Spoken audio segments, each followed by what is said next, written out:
everyone, it's Vesper Starwolf here with another video. As Feline, because this is about the only fursuit head that I can deal with putting on right now. But yeah, as the title of the video suggests, today I wanted to make a video on a topic that I've been wanting to do for a while, which is health and spirituality, and how the two are separate and where they can kind of meet in the middle. And it's a perfect time to do this kind of video because I've unfortunately been going through some health issues this month, so I figured it was probably the greatest time than any to put this together. And you know, I don't want to worry anyone, but the health issues are mainly stuff that I've just been struggling with, and they kind of reached a peak. Essentially, the beginning of this month, I was having sleep issues because I unfortunately suffer from somnophobia, which is the fear of sleep. I've had it my whole life, and it got better, like, to the point where I could just ignore it, but for some reason, something just snapped in my brain, and for like 4 days straight, I was petrified laying in bed, and I only got like 1 to 2 hours of sleep each of those nights, and I worked really hard for like a week to try, and I changed up all my sleeping habits. I got to the point where I got my anxiety down and I was able to sleep again. But after that, due to all the stress from that and the lack of sleep, my acid reflux just went out of control, and I'm still dealing with that towards the end of the month. Just really struggling with that. Yeah, and it's been quite a change because I've had to completely change up my diet. I can't eat a lot of things that I like to eat before. I have to stick to the bland and boring things, and I can only drink water, tea, and low-fat milk. And I've never liked tea before, but now I'm a tea drinker. I actually started drinking a chamomile tea to help me sleep, so, you know, it's fine. But now I'm venturing out more and getting more teas.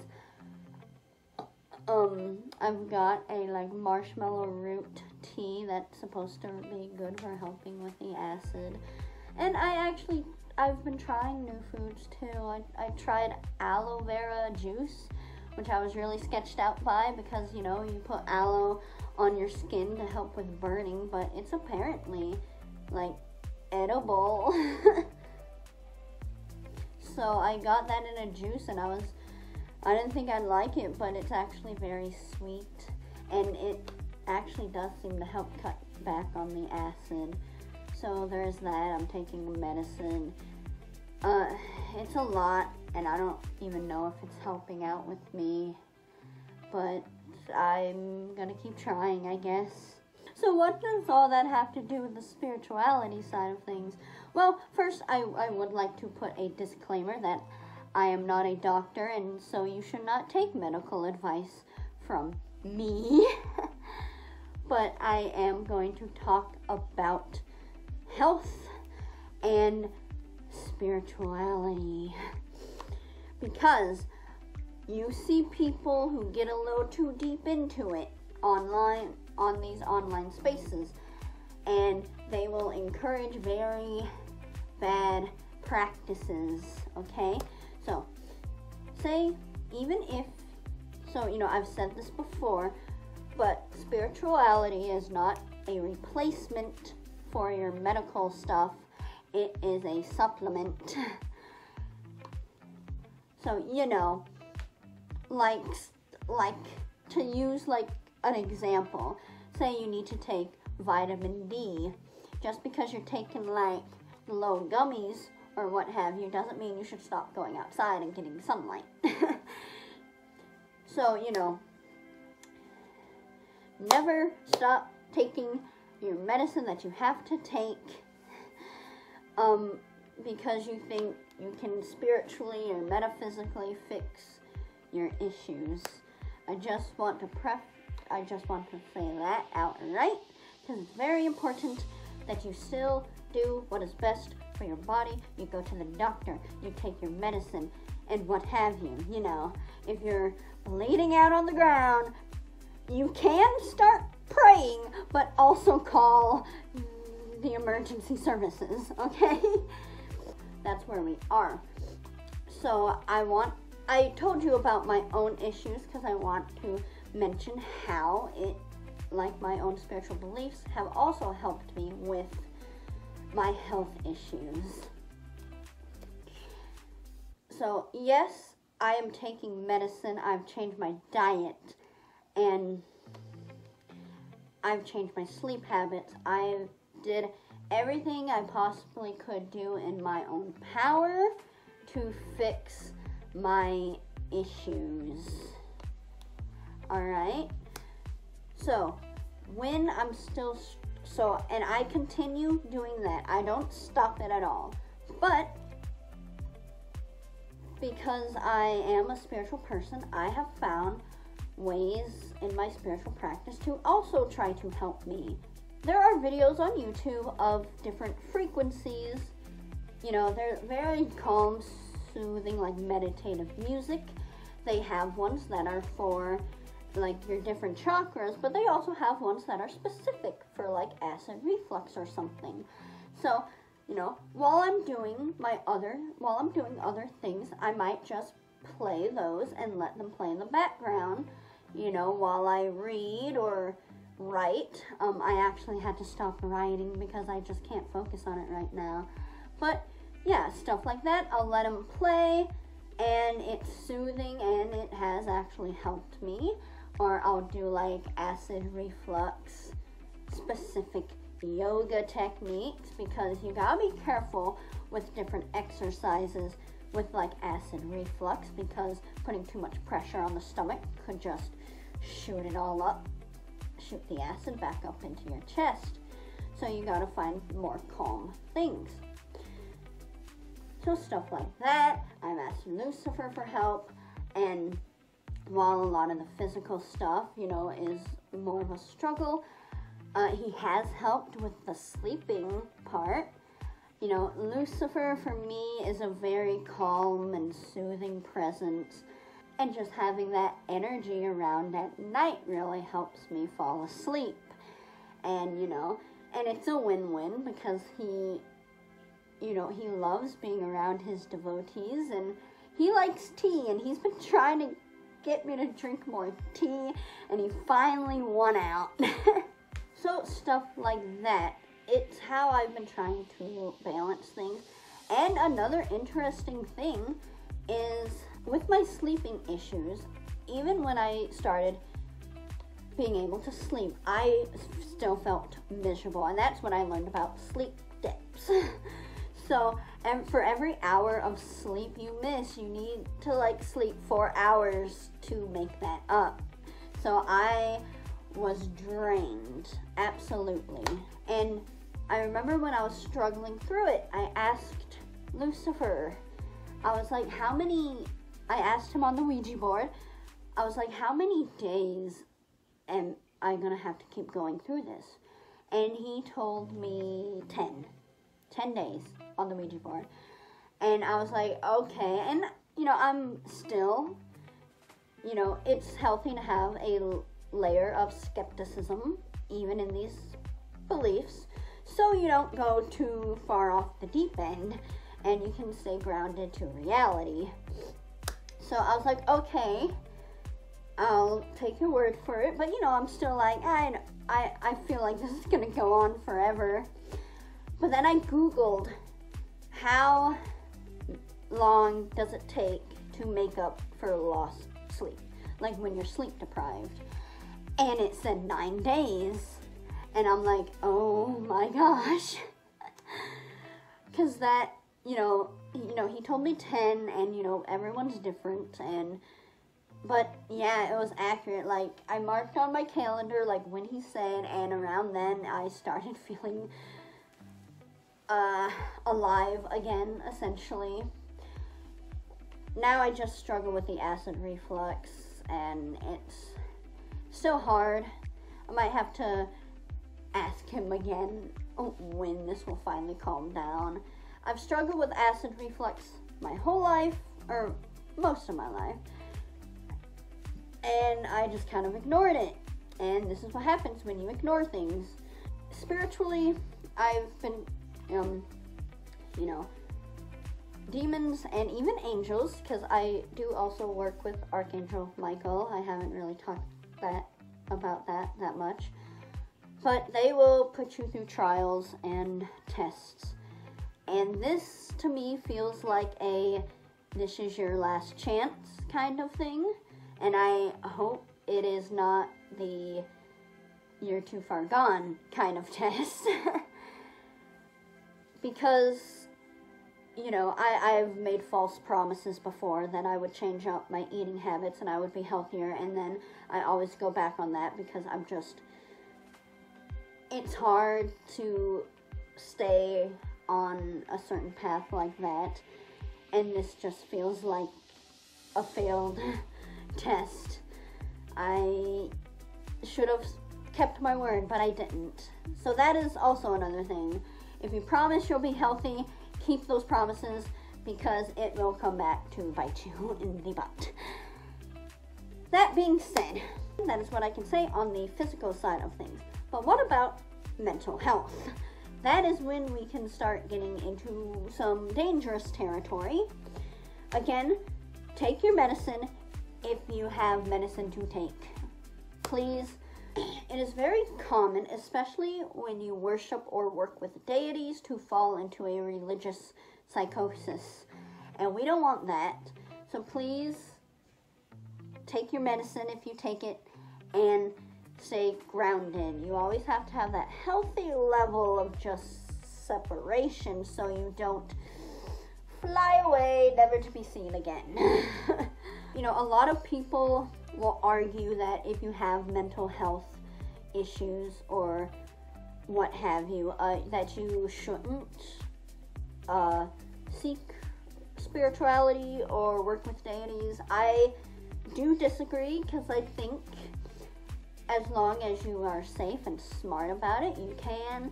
I cannot speak for people who already struggle with kind of psychosis and that kind of thing.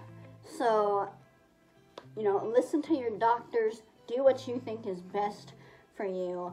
So, I'm sorry, I just can't speak on that. But I do have another example. That this is a very extreme case. And again, know yourself.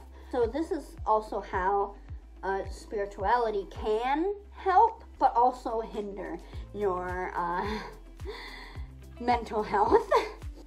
Ever since I was like 16 or so, I've had obsessive compulsive disorder, OCD, which is, I might do a separate video on that alone, because there's a lot of misinformation about that disorder.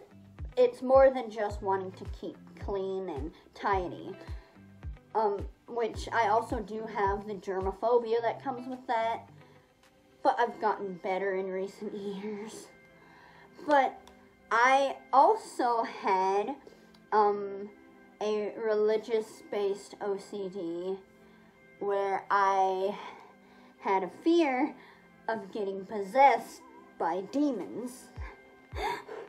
Like, I've never really been a super spiritual person, but I still had this compulsive fear of possession.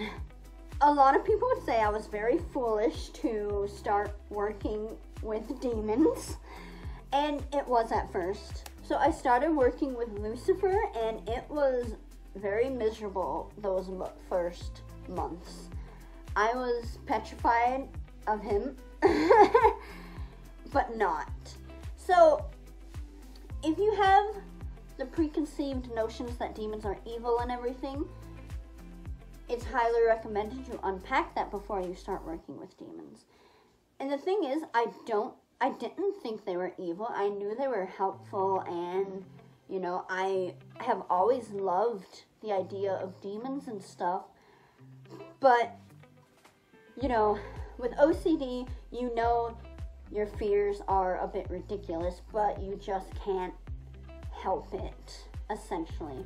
You know, you're, like, I know, like, as another example, I know that the back door is locked because I just checked it, but I have to check it again to make sure, and I feel like if I don't check it like 5 times to make sure, that someone will break in and unalive me. So that's kind of like the thing. Like, even though I know nothing is plugged in my room, before I leave the house, I have to make sure and check again, even though I know nothing is on. So I started working with Lucifer while I still had very heavy OCD and fear of possession, and that did show in the way I worked with him. But Lucifer is actually like one of the top demons you could go to get over your fear of demons. He is delightful and very patient with me, even though, you know, it got to the point where one time he told me that this might have just not been the path for me, and that made me sad. But I'm also very stubborn, and I kept with it. But also, I have to say, I know my own mind. Even though I was terrified, I knew once I got past this part, things were fruitful for me. I knew once I got past the scary parts, things would get better. And they did. Around 5 or 6 months into my practice, Asmodeus came into my life. And it's very peculiar because a lot of people do consider him to be one of the scarier demons. You know, he can be very intense, and even I admit that. But I've never felt afraid of him. I just have like a very strong bond. At least I like to think I have a very strong connection and bond with Asmodeus. I adore him, and I've never been scared of him. That being said, even though I started working with Asmodeus, I still had these fears surrounding Lucifer and the other demons. And even still, every time I met a new demon, I would be scared. But I'm getting to the I'm 3 years in. I'm far past that point, mostly. But yeah, and literally it took a year, because on the anniversary of when Lucifer first came into my life, I made him my patron officially. And after that, you know, he just became home to me, and the fears just kind of melted away after that. So, I know, it's like I went off on a tangent, but I just wanted to show examples of spirituality and health. So that being said, what about my OCD? There is no cure for OCD, but my spiritual beliefs, even though it made it peak and made it worse in those beginning months, I got marginally better for it. I'm not as neurotic with the OCD as I once was. And also because, you know, my OCD is like, if people were watching me, I wouldn't really do the stuff as much unless they were aware that I had OCD. But, knowing, like, Lucifer and the others are there or around, I feel more safe and secure, so the anxiety isn't as bad. I'll only check the back door, like, maybe twice instead of going back and forth, and I don't really get stuck anymore, because when you have OCD, you might just, at night, when I had to get ready for bed, I would stand like in the hallway because I knew I had to get ready for bed, but I didn't want to have to go through all the compulsions because, you know, you basically have to go through with it. Your brain won't let you not. So a lot of people with OCD will just end up freezing and standing there for like 20 minutes because it's just what happens, but I don't really have that anymore. And there are medicines for OCD. I did try to seek help before the pandemic, but it's the area I live doesn't have like a lot of mental health services that can help, and like they were like, yeah, we'll call you back and we'll schedule you an appointment, and they just never did. I would call and it would just be circles, and I could never get medical help for my OCD. But so I did have to find other ways, and people will say you shouldn't do that, and I agree. Like, if you can get the medical help you need, do that. But it's also fine to look for help spiritually if you think that will help you, as long as you are still getting actual medical attention that you need. Okay? Have I drilled this into your brain enough? So I just wanted to make a video like this to kind of compare and contrast these things. You know, and again, I say, you know your own body, you know your own mind. And if you think, if you think that the spiritual stuff would absolutely set you back and be terrible for you, don't go with it. Wait until you are in the right headspace to be able to do this stuff. Like, it can get pretty intense, and, I've had a lot of times, more so in the beginning, where I thought I was absolutely losing it. But it also does help to have friends to talk with about this kind of stuff, because that also my friends have also been like an amazing help. So it's all about support systems. You get your doctors, you get your friends, and you get your ancient gods that have been alive for like billions of years. Yeah, I think that's it for this video. I wish you all just a healthy time. It can be hard when you're dealing with health issues, and very isolating, a little bit depressing, because I like soda. I haven't had a soda in like weeks. I need my Dr. Pepper. So yeah, just be smart about things, and, spirituality can be a beautiful thing, but it can also be hindering if you're not careful and smart about things. So just keep these in mind. Again, I'm not a doctor, but I wish you all a lovely day. I'll see y'all in the next video. Bye!